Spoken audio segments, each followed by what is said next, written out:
Antithesis means to oppose, विरोध करना।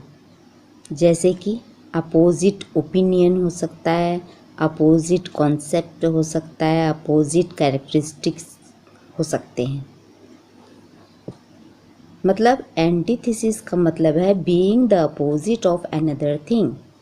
एक चीज़ दूसरी चीज़ की अपोजिट रहेगी, विरोध उत्पन्न करेगी। जैसे कि the sun may be antithesis to the moon. सूर्य चंद्रमा का अपोजिट है।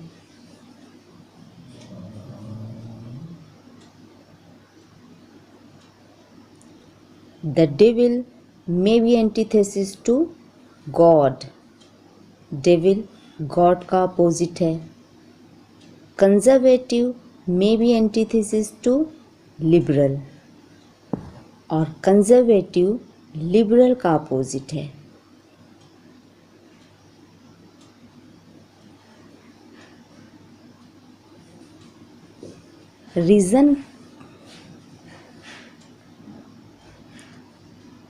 रीज़न क्या है? एंटीथेसिस को प्रयोग करने का कारण क्या है? आइए इसे जानते हैं। Antithesis develops a tension that drawers the reader और मूवी गोअर इन। मीन्स यह प्लॉट के अंदर एक टेंशन को डेवलप करता है जो रीडर या मूवी गोअर को अंदर खींचता है। आइए इसे एग्जाम्पल से अच्छे से समझते हैं। फर्स्ट एग्जाम्पल है to err is human to forgive divine. ये एक सेंटेंस है। इसमें दो क्लास हैं। टू एरर इज ह्यूमन एक क्लास हुआ,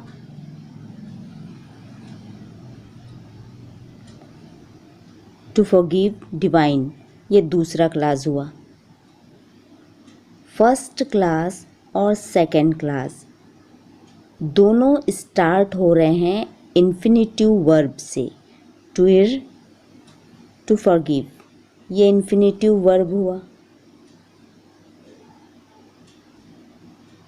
और समाप्त हो रहे हैं एक एडजेक्टिव से, ह्यूमन और डिवाइन।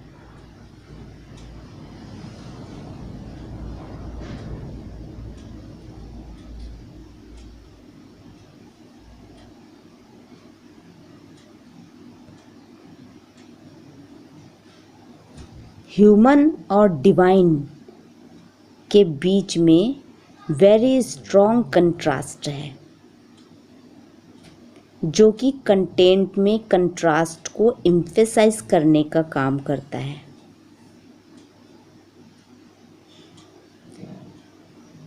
इसी को कहते हैं एंटीथेसिस।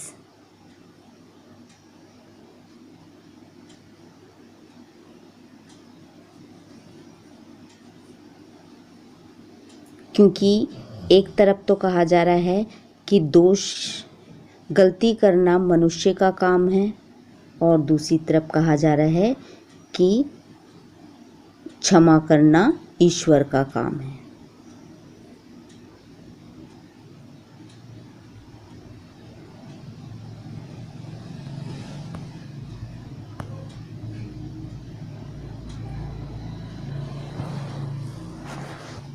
नेक्स्ट एग्जाम्पल है मैन प्रपोजेस गॉड डिस्पोजेस।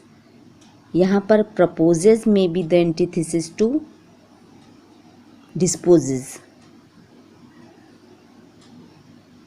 मनुष्य कुछ सोचता है, भगवान कुछ करता है। मनुष्य कुछ सोचता है लेकिन भगवान कुछ और करता है।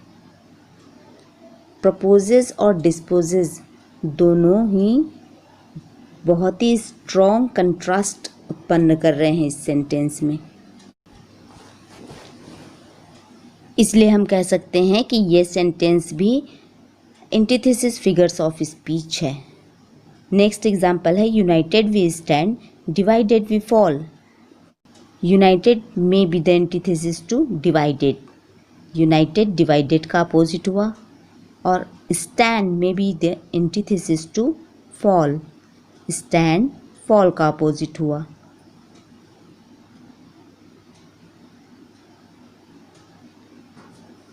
एकजुट होकर रहने से हम खड़े हो सकते हैं, डिवाइडेड वी फॉल, और डिवाइड करने से क्या हो सकते हैं, गिर सकते हैं, ये कहा जा रहा है।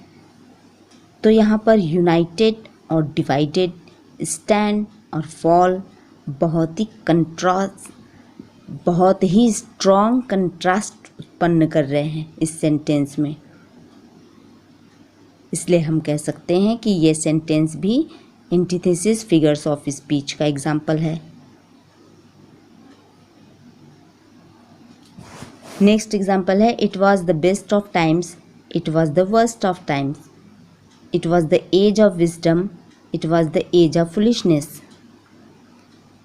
The best may be the antithesis to the worst. Wisdom may be the antithesis to foolishness.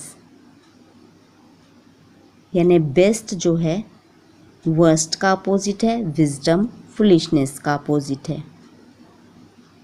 एक तरफ तो समय को बहुत अच्छा कहा जा रहा है, दूसरी तरफ बहुत बुरा कहा जा रहा है।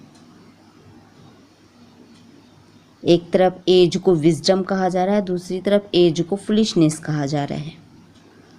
वेरी स्ट्रॉन्ग कंट्रास्ट है।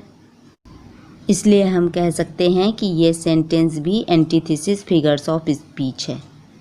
लास्ट एग्जाम्पल है, that's one small step for man, one giant leap for mankind. Small step may be the antithesis to giant leap.